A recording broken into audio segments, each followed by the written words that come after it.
You're listening to the Rent Roll Radio Show with Sterling Chapman. Hey, Rent Roll Radio listeners, welcome back to the show. As always, I'm your host, Sterling Chapman. Today, we are joined by a special guest. I always say our guests are special when they're from Alabama, but today we have Joshua Ferrari with Ferrari Capital. So we're super glad to have Joshua here. He has had a tremendous amount of success.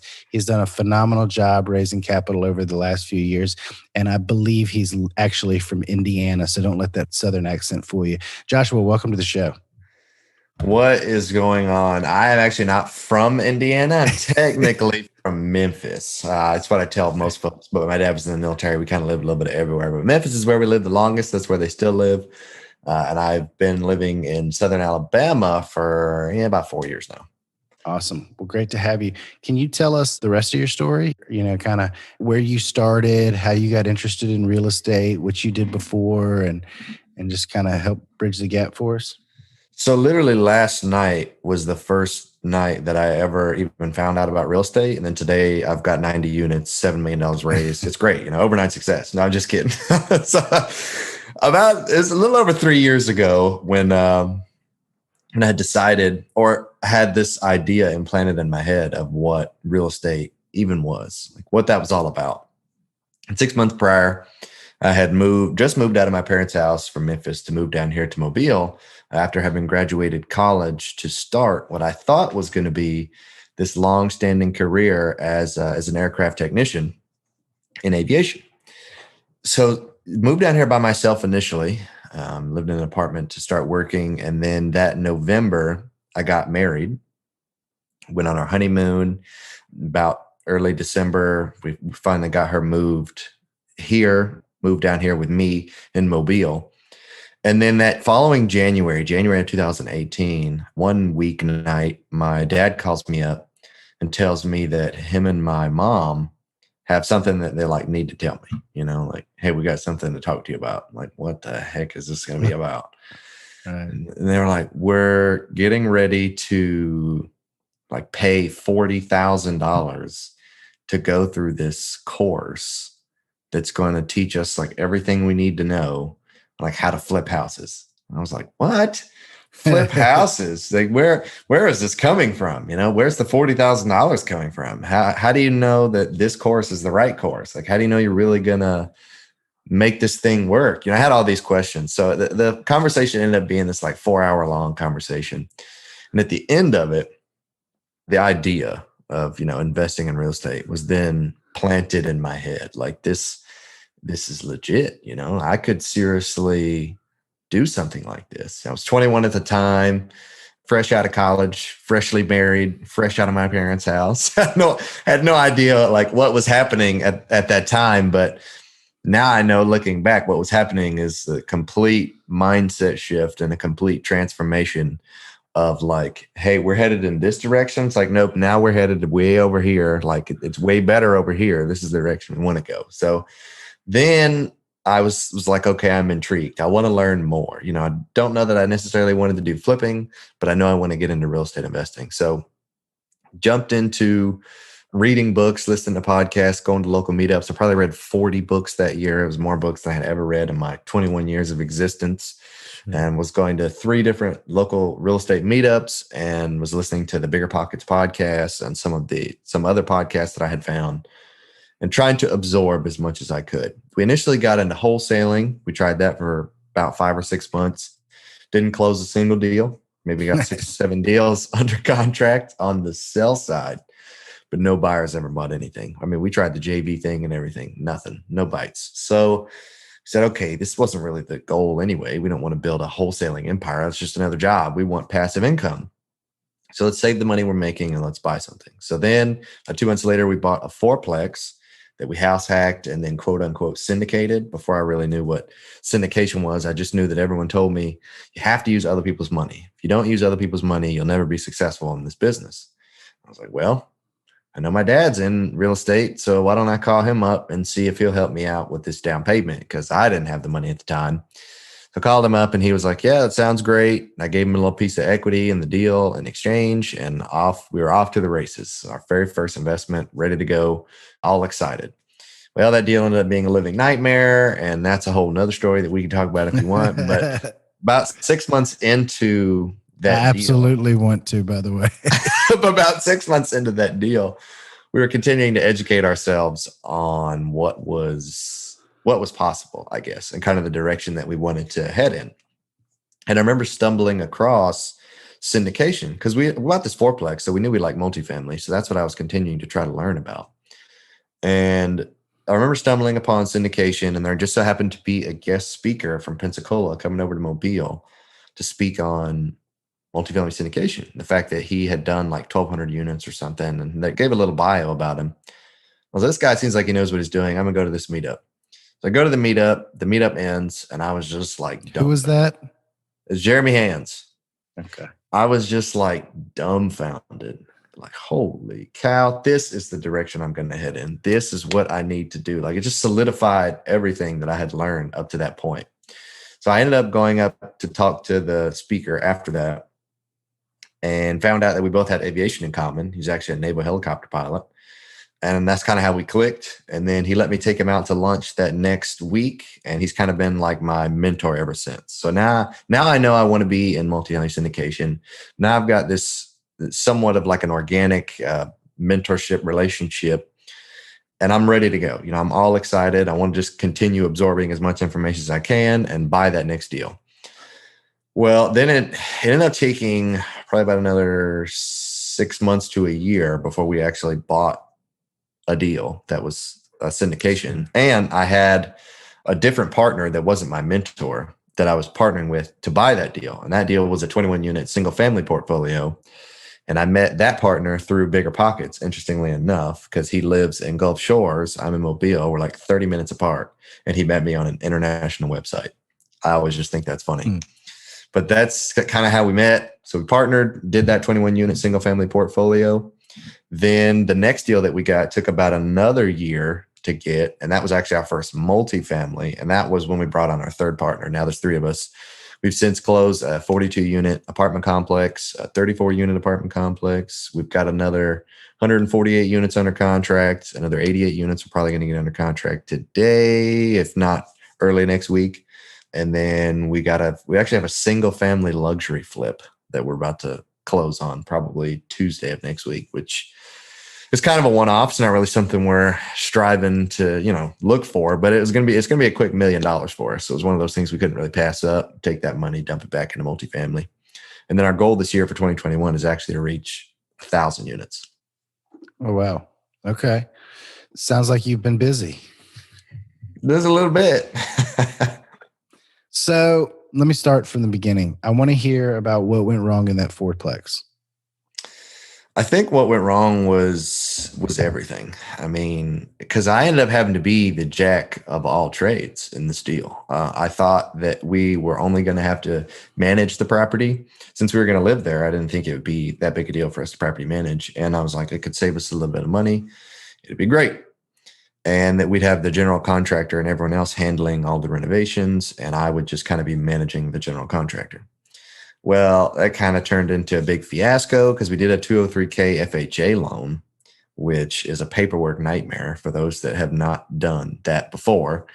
And we ended up having to fire our first contractor because they doubled the budget and tripled the timeline on the first unit. I was like, well, can't stick with these folks. So I found another contractor before firing that one. But then the paperwork process of firing that one and getting the next one took 5 months.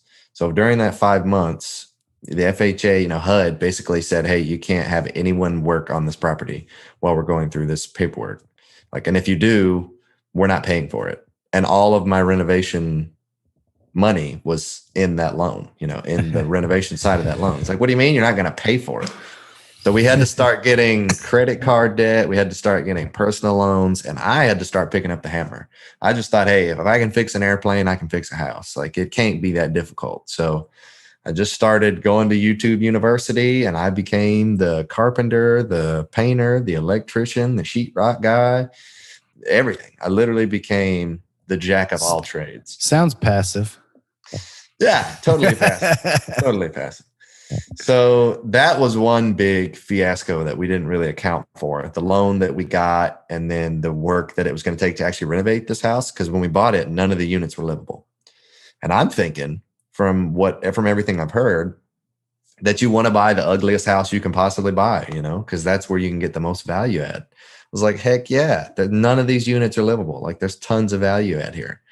And yeah, tons being way too much for us as beginner investors. 4,100 square feet of value add was too much for us. But that was one mistake, kind of like biting off too big a chip than we could really chew. And then the deal itself had some other issues that we didn't find. We brought 4 different contractors before we closed on it with us to walk the property, to give us like quotes and bids, which I thought was more than enough because everyone always said that was what you needed to do. But then every time I tried to get them to write an official like bid and actually bid out work to have them do it when we eventually closed, none of them would write the bid. None of them were willing to sit down, write something, and send it to me. And that should have been some red flags there. But I didn't think anything of it. I just thought, well, they're just lazy and maybe there's just better work somewhere else and they just don't care. So I'll just get a different contractor. I find contractors aren't big fans of paperwork. Yeah. And that's why we ended up getting 4. It was anywhere between 80 to 90,000 of what it was going to cost. So when we actually closed the deal, we got $100,000 plus like a 15% buffer on top of that. So I thought we were going to have more than enough. Well, full cycle, we ended up going $40,000 over budget past that 15% buffer. So obviously it wasn't enough. And we found foundation issues and we found structural issues and all the stuff that we should have found initially, but we didn't hire a professional inspector to inspect it. And going through HUD, there was an inspector that inspected it, but it was their inspector, and he was going to be the consultant, I think is what they called him. He was going to be the consultant for the contractor as well as the inspector for, the initial and then throughout the renovations and so on and so forth. And so I don't know if he was just lackadaisical or he just really didn't care. Like, I don't know what happened there, but I don't know how you miss foundation issues and structural issues and all these major things, but he missed it. And shame on me because I missed it too. But that was another thing. I mean, it was just issue after issue after issue that kept piling on top of each other on that deal. Granted, we went full cycle with that deal in January of this year. We didn't lose any money. So it wasn't all half bad, but it was a living nightmare during the experience. I've had experiences very similar, so don't feel bad. But so I have 2 questions. The first question, how did your wife feel about living in one of those units? Bro, that first unit we lived in, there was one that was semi-livable because there was actually the seller was living there when she owned it and she sold it to us. The kitchen was okay, but the AC like went out on us when we first moved in there. There was cockroaches everywhere. It's just like the heat of the summer. We barely, like most of our furniture is in storage because we were waiting for it to be livable before we like brought all of our stuff there. So all we had was like a bed, a couple box fans. I think we brought our couch or a chair or something and like a coffee table, So it was, and then the best part, the shower didn't work in the unit we were living in. So only the bath worked. But how old are y'all? I was 21 at the time, and she was 23 at the time. Oh, so that's not as bad. I lived in those type of conditions at that age. I just think about I didn't start getting interested in real estate investing until I was like in my early 30s, and my wife was in her late 20s. And I loved the idea of house hacking once I'd heard of it, but trying to convince her to move into a 4-play, I didn't even get entertained on that. I got shut down so fast. The other question is with all of the government restrictions from HUD and FHA or 203K, how were you able to give your dad equity in that? Or was it just kind of one of those, he's my dad, it's off the books. Whenever I sell it, I promised I'd give him this much? It was completely off the books. There was no legalities anywhere because I didn't know what the heck I was doing. And my dad didn't know too much either because he was on the flipping side of things. So he was just like, yeah, I mean, it's like a handshake. You're my son. Here's some money.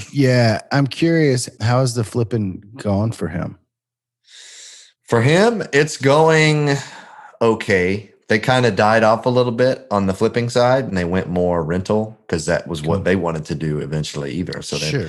been buying more rentals. And since COVID, they slowed down and they're actually getting into an Amazon. They're creating like an Amazon business.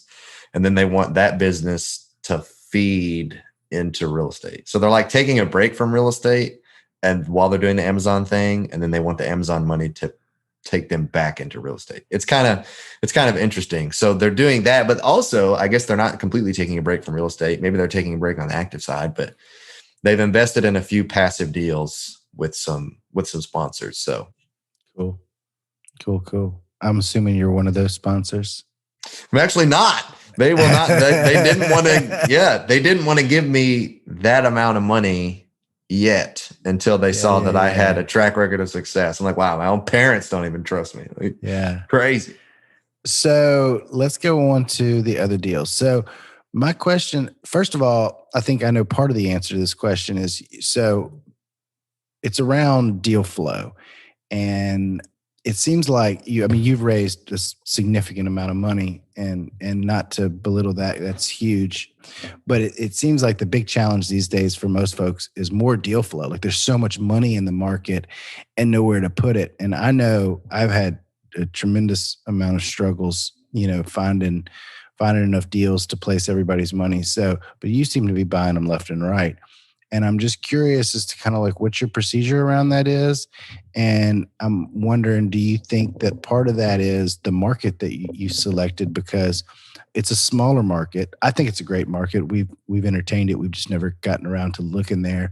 But most folks, if you look at on a national scale what people are looking for large multifamily, they tend to gravitate towards these larger markets. And Mobile is I think a much smaller MSA than most of these big guys are targeting. Is that what you accredit most of your deal flow to? Or what does y'all's underwriting process look like? What does your deal sourcing process look like? And just kind of walk us through that. I think a lot of it is the market that we're in Mobile. Pre-COVID, we were kind of like flying under the radar. And it was great. It was great for us because newbies trying to get in, we didn't have a lot of competition from the outside looking in to kind of compress cap rates and make numbers not make sense. We actually had a higher chance of, maybe doing a best and final or something of that sort and actually getting the deal. So I think a lot of it was the market. We actually are the third largest MSA in Alabama, but we're also the fastest growing. And it's kind of funny that we'd be the fastest growing and still the most like underseen, like kind of still flying under the radar while we're growing the quickest. So it's kind of crazy, but all the market data and economics and specifics really are trending towards it being, nothing but is an it amazing is investment. it Huntsville, Birmingham, and then Mobile? Maybe. It's a good question. I've just done a lot more research on Mobile than any other market. Sure. But I think a lot of it is market, yes. And then also our primary like source of deal flow has just been brokers. We could have done the whole direct to seller lead gen thing and paid all that money and done all those phone calls and spent all that time. And it works. Don't get me wrong, that strategy works. I know some people that are using it that are still snatching up deals left and right. But we just thought big picture, what do we want our life to look like? But then also what were we really striving for? What do we really want to achieve in this business? And at the end of the day, it wasn't my specialty. It wasn't any of my partner's specialty to try to create, there's probably 1,000 plus different sellers in the markets that we're interested in. Like, do we really want to go and create 1,000 relationships with folks? Because at the end of the day, it's going to take a handful of touches before they ever really trust us to give us their deal, their multi-million-dollar deal, unless we just get a best case scenario where they're like just in utter and complete disarray and they just need to sell immediately, which that's a complete one-off, but also possible. But primarily building these strong relationships, we didn't feel like that was really the best use of our time. So we said, okay, well, what about creating really strong connections with 3 or 4 high-level brokers? That's much more feasible. That's much more plausible. And then their full-time job is to create these relationships and put 2 and 2 together. And well, some people say, well, what about the fees? You could bypass the fees if you went straight to the seller, and sure, but at the end of the day, if the numbers make sense, we're not really worried about it. We'd Sure. rather And them do what they're best at so we can do what we're best at. I don't necessarily hear a lot of folks balking at the fees. For what I run into, it's typically just getting the deal to pencil out. And you had mentioned it was, I think, easier before COVID. How has COVID affected that? I would assume more people sitting at home, accessing more remote ways to scour the internet and source deals that way. And how are you underwriting your deals? Do you have a back of the napkin approach that you're looking for when you're underwriting these deals? And how aggressive are you going with the rent growths? And has that changed in the last year? Definitely has changed. We're not underwriting. If the property's already at market, we're not underwriting that there'll be any rent growth, just basically that it'll plateau for the next 1 or 2 years. But most of the deals that we're buying, the rents are under market. So we're estimating somewhat of a growth, whereas previous we might have seen a 3 to maybe 6 or 7% increase if it was under market year over year. Now we're estimating more like 1 or 2%. If it's under market. If it's already at market, then we just forget about it and don't expect anything to increase. So primarily we've had to put a lot more focus on the expense side of things and kind of streamlining some of the property management, maybe incorporating RUBS or doing anything that we possibly can. I've heard of some people doing installing solar panels. I heard of some people doing some really odd and end things, but when we looked at it, some of the financials made sense when you were able to incorporate some of those things, depending on how large the deal was. So we just had to pay a lot more attention to the expense side of things. And we also have been continuing to get some off-market deal flow from some brokers. And with some of our local connections, as far as property management goes, we have been able to get some more creative structures, maybe on some of the property management side, whereas typically you see, a 2, 3, 4% property management fee and then payroll. We've been able to get no payroll at all, and then just either a flat like 6, 7, or 8% on the management fee.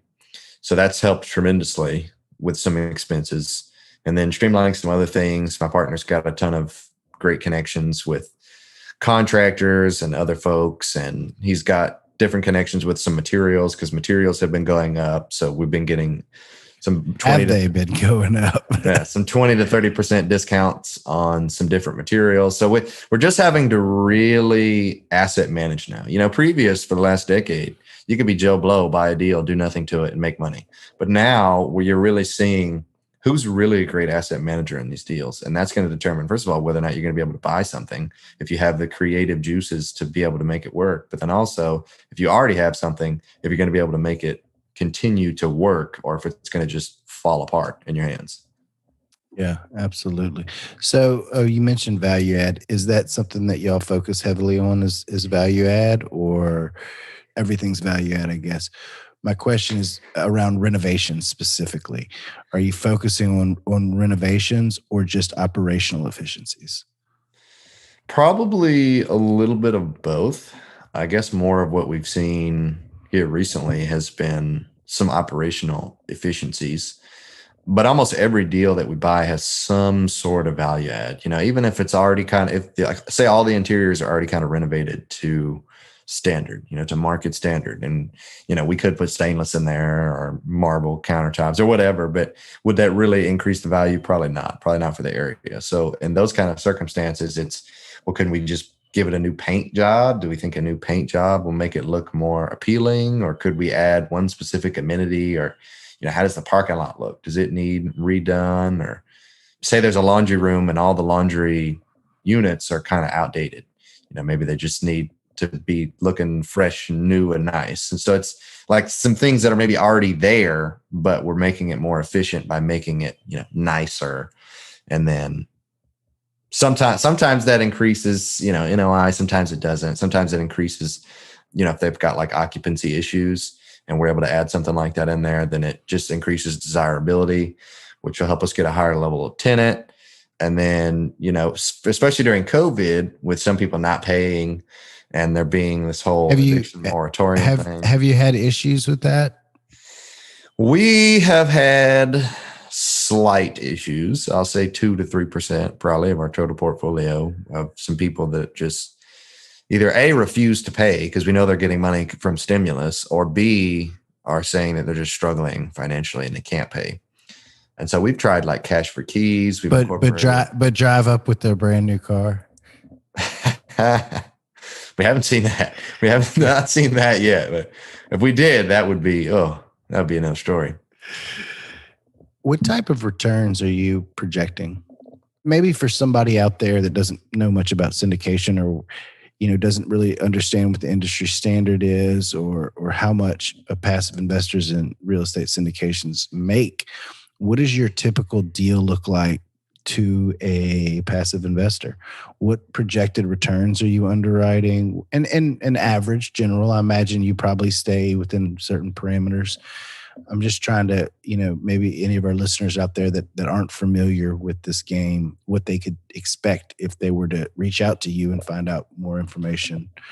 Yeah. So primarily all the deals we've done today have been your standard syndication. No crazy waterfall structures, standard 70-30 split with about a 5 to 7 year hold time frame.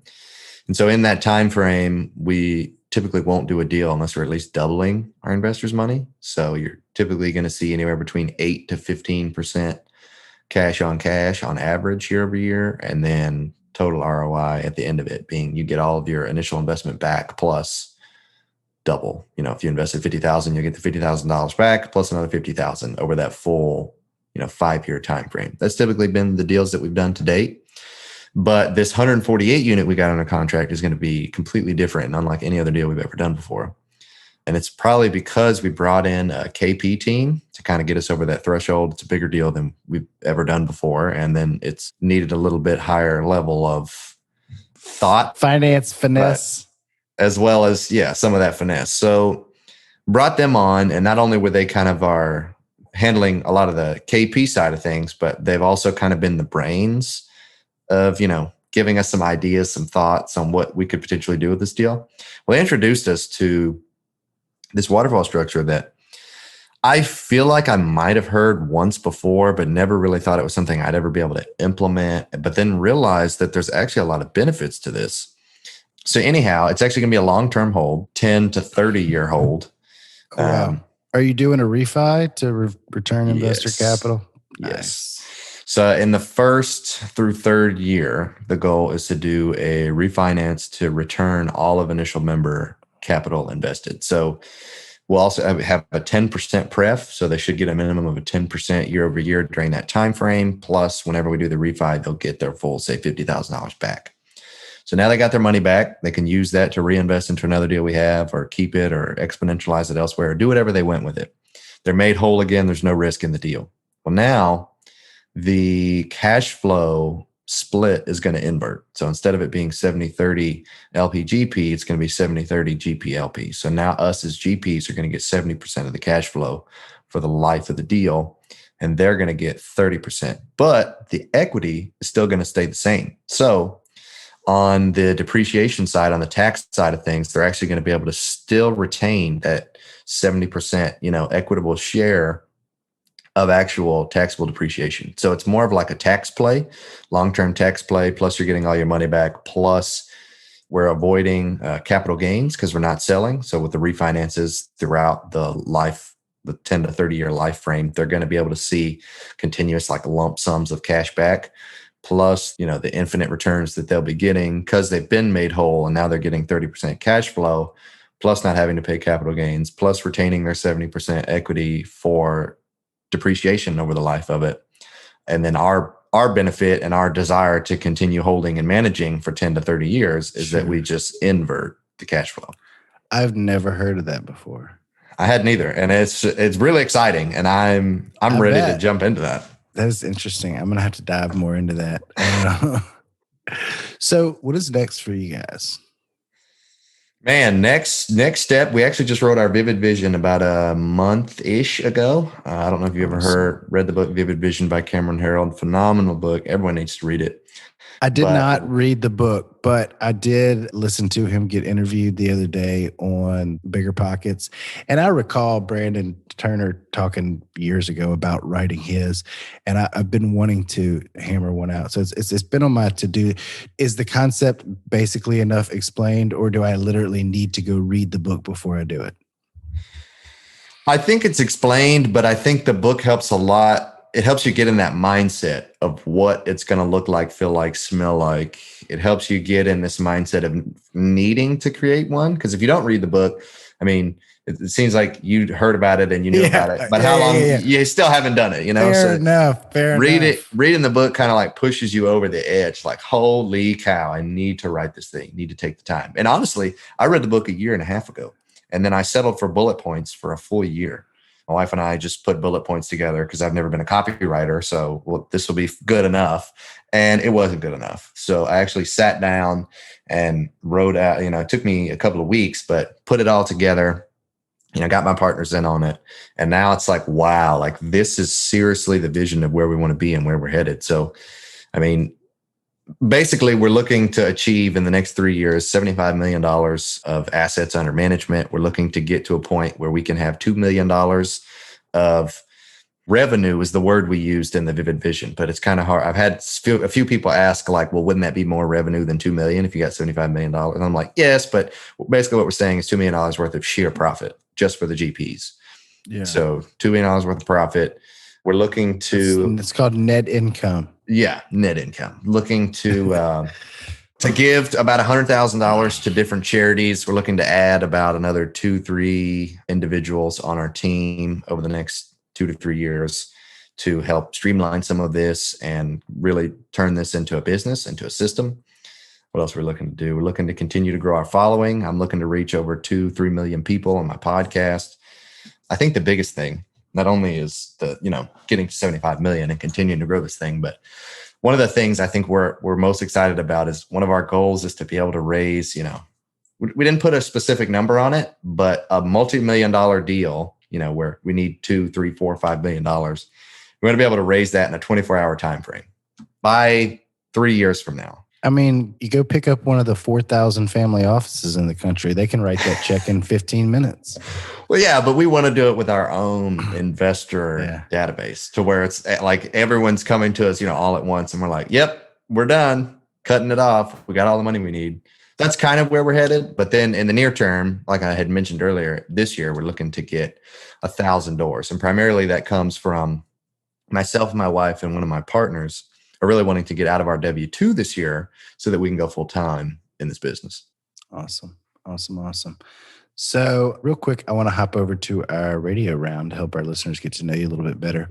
Just 3 questions we ask every guest. So first one is, what's your favorite book? Favorite book?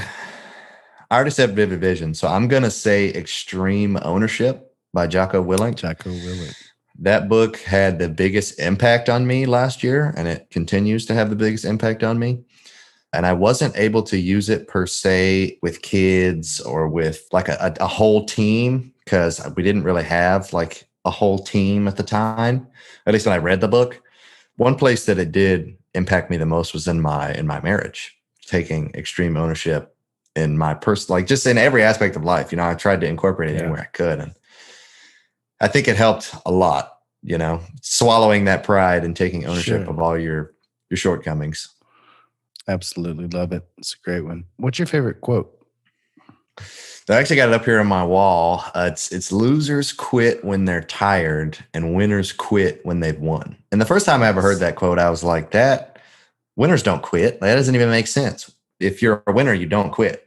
But diving deeper into the quote and actually, I think listening to a podcast about it, I found it made sense in the beginning. Losers quit when they're tired. They just give up. They don't want to keep going. They just quit. Sure. But then the quitting on the winner side of it comes from, I guess, streamlining and really making your business into a business. So I heard one guy say that his best characteristic, like what's your best characteristic in like the success of your business or something like that. And he said, well, I'm a quitter. And everyone laughed. I was like, what? And he said, everything I do to eventually get to the point where I can quit. Like, I'm going to start something and I'm going to do it really amazing. I'm going to build all these systems and processes around it so that I can quit it and have someone else come in and take it and exponentialize it more than I ever would have been able to. So that's kind of the meaning of the quote. Awesome. What's your favorite thing to do outside of work? Favorite thing to do outside of work? Probably hang out with family. I mean, just we love to be outdoors. It doesn't matter what we're doing. We can be at the beach. We could be hiking mountains. We could be walking the dog. Like, we just like to be outside as much as possible. Awesome. And how can our listeners find out more about you? How can they get in touch with you, invest with you, learn from you? Yeah, I mean, just go over on our website at ferraricapital.com. Everything's there. Our podcast is there, our newsletter, ebook, every possible way to get a hold of us, all our social media accounts. It's all there on the website.